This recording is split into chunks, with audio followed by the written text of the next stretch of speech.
ધ્યાન દીજેગા इस बीच में बहनों भी भाई बहन आवे आई मत आवा दे कि मेरा भाई बहन जरूर आदत की पड़ी हुई है, इस कारण से वो सीधे यहाँ पर आते हुए अपनी भेंट रखते हैं। और भेंट की बात अगर आज आपको करिए है तो उसके अनुसार आपको बात करो कि भेंट हमें देनी है ना। देखिए आज के पहले पार्ट में भेंट या कुछ भी भेंट लाया जाता है उसे किस प्रकार से दिया जाता है। तो पहला पार्ट हमें साफ साफ इस बात की याचना करवाता है कि हम किस प्रकार अपने भेंट को प्रभु को समर्पित करें।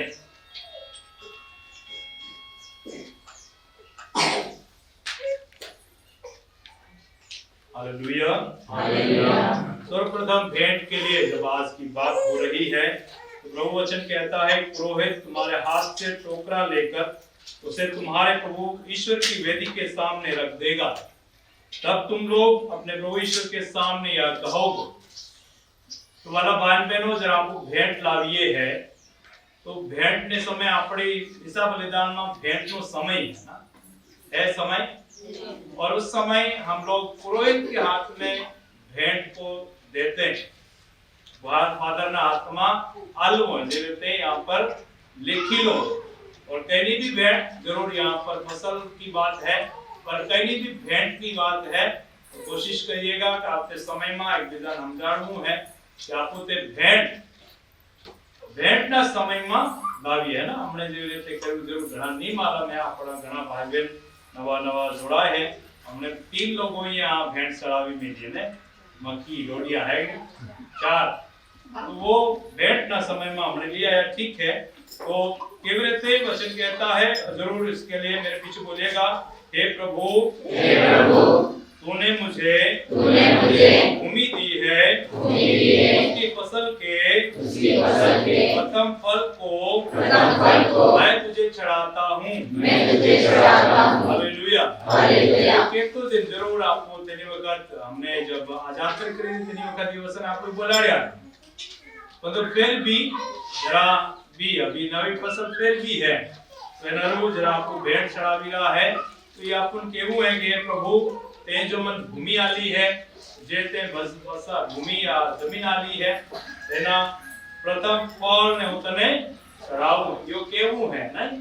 जरूर आप ओपनली नहीं केवू परंतु मन में केवू है तो जरा भी आपू क्या गांव चढ़ावी रहा है या डोडिया चढ़ावी रहा है, मक्की चढ़ावी रहा है, या अलग अलग भेंट हो सके जिनमें दूध भी हो सके ना घी भी हो सके, ये भी प्रथम फल है, ठीक है। तो आज एने पर मनन चिंतन ना करता जे आजना पवित्र पाठ अनुसार आजना सुसमाचार पर आपको थोड़ा मनन चिंतन करिए। सुसमाचार ना आज सुसमाचार में आपको देखिए है कि प्रभु यीशु ने शैतान या भूत परीक्षा ले है, भूत परीक्षा ले है, शैतान भगवान की परीक्षा है। आपन परीक्षा ले है अपनी परीक्षा था है तो 3 प्रकार की परीक्षाएं हैं। एक है शारीरिक जरूरत की परीक्षा, अपना दिल में जरूरत की परीक्षा, दूसरी है सांसारिक परीक्षाएं और तीसरा है अपनी आध्यात्मिक परीक्षा। एक शरीर की परीक्षा, दूसरी सांसारिक परीक्षा और तीसरी आध्यात्मिक परीक्षा। और इतराहारू पेल की परीक्षा में शैतान आवे है देखे है कि प्रभु भूखो है और इसलिए वचन कहता है मेरे पीछे बोलेगा यीशु ने उन दिनों कुछ नहीं खाया था, इसके बाद उन्हें भूख लगी। हालेलुया। प्रभु यीशु ये 40 दिन और 40 रात तक उपवास करियो और तेनी वक्त तेनाने भूख लागे है और वचन कहता है तब शैतान ने उनकी परीक्षा ली। जरा इंसान शारीरिक रूप ही कमजोर है, जरा भूख है और शैतान जाने की मनक ने कई वक्त जरूरत पड़े, भोजन की जरूरत पड़े और तेनी वक्त दावीद शैतान परीक्षा है। मुंह के मेरे पीछे बोलेगा उसने कहा यदि तुम ईश्वर के पुत्र हो, तो इस पत्थर से कह दीजिए रोटी बन जाए। हालेलुया। तो ईश्वर को या शैतान की ईश्वर की पहचान शैतान को मालूम यो भगवान नो बेटो है, यो करी सके हैं। इसलिए ये नहीं कहता कि आप भूखे हैं इसलिए, कि आपको ये जरूरत है इसलिए, परंतु शैतान कहता है कि आप ईश्वर के पुत्र हैं, धन का अधिकार है, तो ये करी सके, आप में वो सामर्थ्य है, इसलिए इन पत्थरों को कह दे कि रोटी बन जाए। परंतु प्रभु के मेरे पीछे बोलिएगा, लिखा है मनुष्य केवल रोटी से नहीं जीता है, ईश्वर के मुख से निकलने वाले हर एक शब्द से जीता है। हालेलुया। प्रभु यीशु यो जाने है कि नहीं मनक भगवान ना वसन परमाणे जीवे। भूत जाने है कि इनका शक्ति है, इनका सामर्थ्य है कि इन पत्थरों से भी रोटी बना सकता है। परंतु प्रभु यो जाने, इनो काउंटर जाने है, उस वचन से अलग प्रभु जानता है कि ईश्वर के मुख से निकलने वाले हर एक शब्द से हम जीते। तो शारीरिक भूख हरू परीक्षा, रोटी हरू परीक्षा, ना शरीर ने जो भूख है इन मटाड़वेनी परीक्षा, आपको जरूर ना दनाम हूं करीदा है उपवास करिए।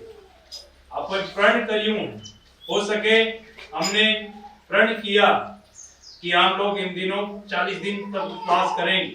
किसी ने बुधवार और शुक्रवार पालने की बात करी, काल के भाई मैसेज कर लो फादर दितवारे भी उपवास कर सकिएगा। उस बहन को, शायद बहन थी कोई, तो मैंने कहा ये आपके ऊपर है, आप करना चाहो तो हर दिन कर सकते हो, नहीं चाहो तो किसी भी दिन नहीं रख सकते, आपके ऊपर।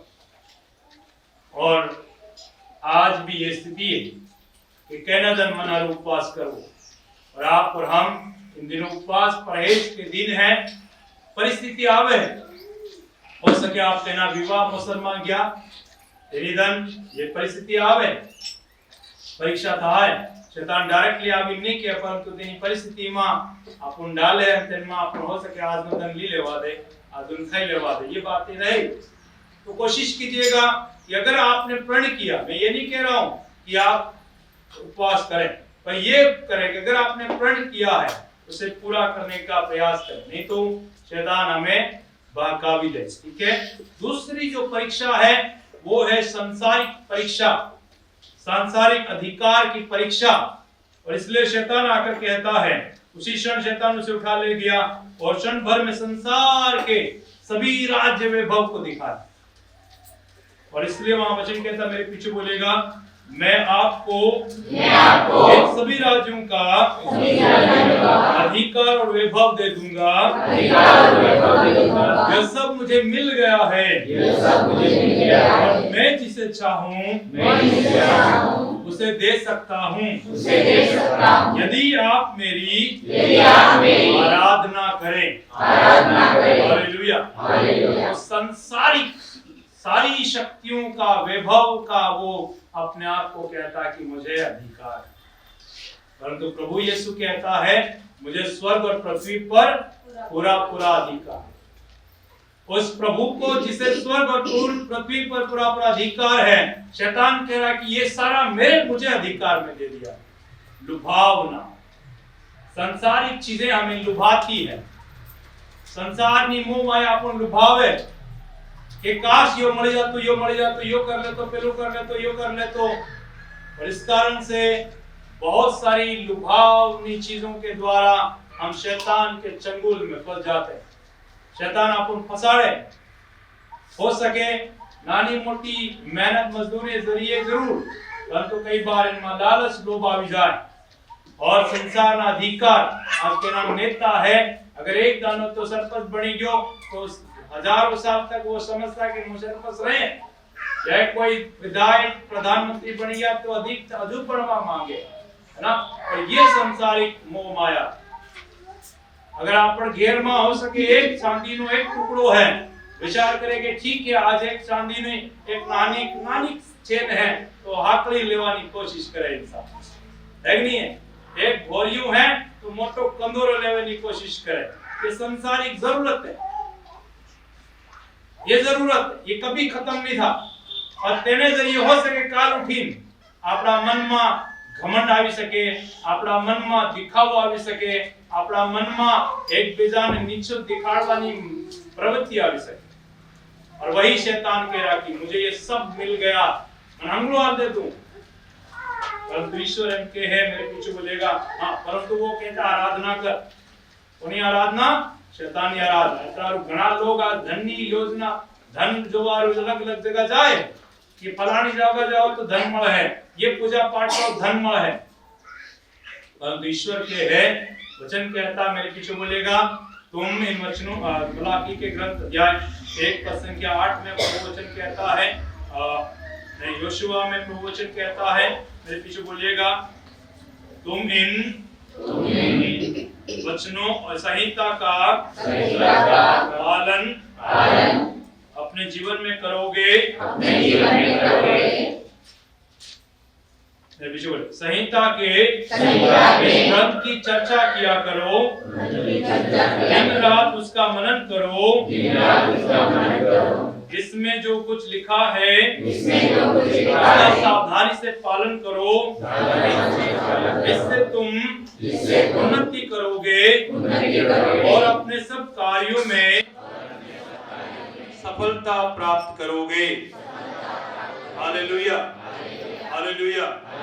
तो शैतान कहता है कि हमारी आराधना करो तुम सब हालते हैं, परंतु प्रभु इनके है कि अगर तुम संहिता में ना वचन में लिखी बातों पर मनन चिंतन करो, तेनो पर सालो અને તેની ચર્ચા કરો તો તમે ઉન્નતિ કરો અને हर कार्यों में सफलता प्राप्त करो। तो कोनी बात मानवी है ईश्वर प्रभु के संहिता નું પાલન કરવું है, એનો પર મનન ચિંતન કરવું है અને એની ચર્ચા કરવી है તો આપોને ઉન્નતિ મળે અને સફળતા મળે। એના રેવા એની જગह पर बैठा आपो प्रभुनी जगह पर। हालेलुया।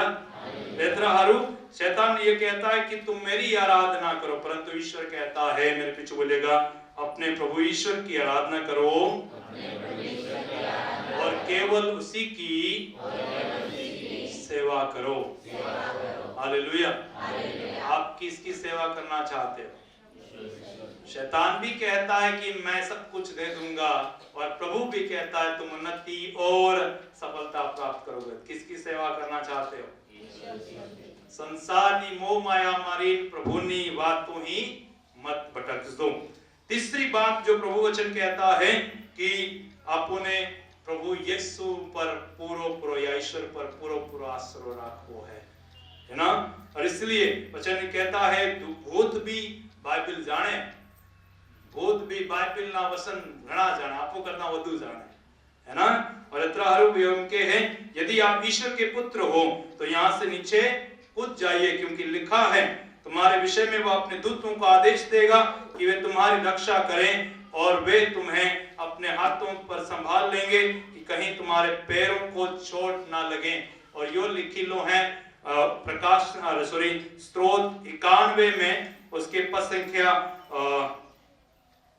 11 में लिखा हुआ यही वचन शैतान कोट कर रहा है। स्त्रोत 91 पद संख्या 11 में इस प्रकार लिखा हुआ है क्योंकि वह अपने दूतों को आदेश देगा तुम जहां कहीं भी जाओगे वह तुम्हारी रक्षा करें, वे तुम्हें अपने हाथों पर उठा लेंगे कि कहीं तुम्हारे पैरों को चोट ना लगे। हालेलुया। वो तीयो वचन जाने और अतरारू कई वक्त कहीं भी आपू महफिल में गई हूं, कहीं भी जगह पर गई हूं, दोस्त यारी दोस्ती में गई हूं, विवाह अवसर में गई हूं, घना लोगे भी बातें करे कहां है वो लिखी लो है, कहां है लिखी लो है, कौन है वो केवा वालो है के कौन देखवा वालो है हमने, अरे कईनो नहीं आवे आई बा कहां आवे कहाँ भैया देखे, कहाँ आदमी देखे, कौन देखे हमने, ये भी बातें बहकावे नहीं, बातें आवे है। और उस समय में ध्यान दीजिएगा कि आपके उसूल क्या है, आपके सिद्धांत क्या है, आपको प्रभु किस रूप से आकर्षित और अनुप्राणित करता है, उन वचनों को याद रखिएगा। नहीं तो आप अहंकार में अपने मनमालम है, हूँ जाणू है, हूँ यो करी सकूं, वो अहंकार में, प्राइड में आप पढ़कर प्रभु की योजना के तहत नहीं रहेंगे तो शैतान के बातों में आ जाएंगे। परंतु प्रभु उनके है, मेरे पीछे बोलेगा, यह भी लिखा है अपने प्रभु ईश्वर की परीक्षा मत लो। हालेलुया। और यहाँ पर दूसरी जगह पर प्रभु वचन कहता है, अन्य जगह पर हट जा शैतान, परंतु यहाँ लिखा अपने प्रभु ईश्वर की परीक्षा मत लो, हट जा शैतान। पर कभी कभी प्यारे भाई प्यारी बहनों, ऐसे अवसर पर हमें भी ईश्वर के नाम पर शैतान से कहना है, हट जा शैतान, क्योंकि प्रभु ने पेत्रुस तक को कहा था ना, कहा था कि क्या था कि तुम ईश्वर की नहीं मनुष्य की बातें सोचते हो। इसलिए पेत्रुस को ईश्वर ने शैतान करके पुकारा था। उसी प्रकार अपना दोस्त हो सके, अपना भाई बहन हो सके जो इस प्रकार की बातों में हमें ललचा सकते हैं। तो प्यारे भाई प्यारे बहन, ये तीन प्रकार की जो संसारिक शारीरिक और आध्यात्मिक परीक्षाएं आपकी थाय, पर तेनमा मेन बात ध्यान देवी है कि आपने जरा अपनी आध्यात्मिक जरूरत ने जरिए भौतिक जरूरतें, संसार की जरूरतें अपन कैसे हैं, तो देख जो कि क्या आप संसारिक चीजों में तो नहीं आ रहे हैं, कि आध्यात्मिक जरूरतें आपकी हैं, स्पिरिचुअल जरूरतें जो आपकी है, तेनी जगह पर भौतिक जरूरतें अपन दुबारित नहीं लेंगे। दूसरी बात अपन ध्यान देवू है, संसारनी शक्ति में, संसारनी मोह माया में क्या आपन ईश्वरनी योजना और ईश्वरनी इच्छा ने भूलित नहीं रहा। आपो मेहनत मजदूरी में, आपो काम काज में, अपनी दौड़ दाड़की दपोड़ी में क्या आपो ईश्वरनी इच्छा ने तो कभी दूर तो नहीं करी, ये भी ध्यान देवू। आते आते हर दिन अपन रोज दिन लड़ाई थी रही है, अच्छे और भले में, बुरे और अच्छाई में अपनी हर दिन की लड़ाई है। इन लड़ाई में क्या मैं अच्छाई को त्याग कर बुराई की ओर तो नहीं आकर्षित हो रहा? इन परीक्षा में परिणाम में ध्यान देवूं। और इसलिए ये तभी हो जाए पा सकता है कि जब मैं और आप प्रभु यीशु ही लिखूं कि अपन पेल की भगवान की मर्जी पूरी करनी है, तरह से आपको इन परीक्षा में खड़ा उतर प्रभु यीशु ने भगवान की मर्जी पूरी करी तो ही इन तीन प्रकार के परीक्षा में प्रभु यीशु जीत्यो। तो आपने भी इन आदनामा भगवान की मर्जी ने पेल की जगावी। और खास करे आज एक विश्वासी होने के नाते जरा भगवान की मर्जी अपन पूरी कर दी है, तो अपन यीशु ने आपको मॉडल मानवो है, प्रभु यीशु ने आपको आदर्श मानवो है, और त्रास आपको अपनी परीक्षा में जीती सकूं, अन्यथा आपको पढ़ी सकूं। इसलिए पूर्ण रूप से हमें ईश्वर पर भरोसा रखना जरूरी है। इन सभी परीक्षाओं में हमें पहली बात कहना है कि ईश्वर की मर्जी पूरी करवी है, प्रभु यीशु ने आपको आदर्श मानवो है, और त्रास अपन ईश्वर पर पूर्ण रूप ही आश्रित रहूं, भगवान पर पूरा भरोसा रखो है। नहीं तो ईश्वर अगर प्रभु यीशु की परीक्षा ले सकता है तो अपनी भी परीक्षा ले। आपको तो मनक और तेनारू भगवान पर पूरो भरोसा, पूर्ण समर्पण ईश्वर पर राखूं तो ज आपको इन परीक्षा में जीती सकूं, पास થઈ जाऊं। अब नहरू आपको ईश्वरी कृपा मांगे, कुशन मौन रहूं, प्रार्थना करूं ईश्वर अपन समझने शक्ति आले की कौन सी